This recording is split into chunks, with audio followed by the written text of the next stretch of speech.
உணவு வழங்கும் போது செல்போன் தவிர்ப்பது நல்லது. பெற்றோர்களுக்கு மருத்துவர்கள் அறிவுரை. திருச்சி அரசு மருத்துவமனையில் இந்திய குழந்தைகள் மருத்துவக் கழகம் சார்பில் ஆட்டிசம் விழிப்புணர்வு தினத்தையொட்டி சக்தி அளிக்கும் உதவியின் குரல்கள் என்ற தலைப்பில் அரசு மருத்துவமனை முதல்வர் குமரவேல் தலைமையில் விழிப்புணர்வு நிகழ்ச்சி நடைபெற்றது.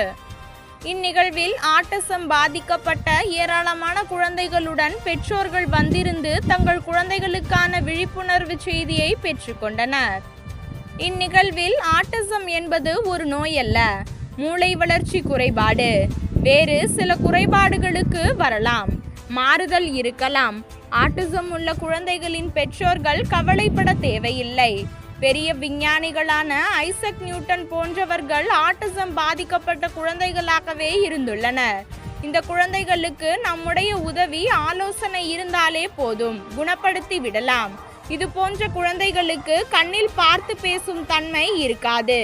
தானாக பேசிக்கொண்டு தனி உலகத்திலேயே அவர்கள் இருப்பார்கள்.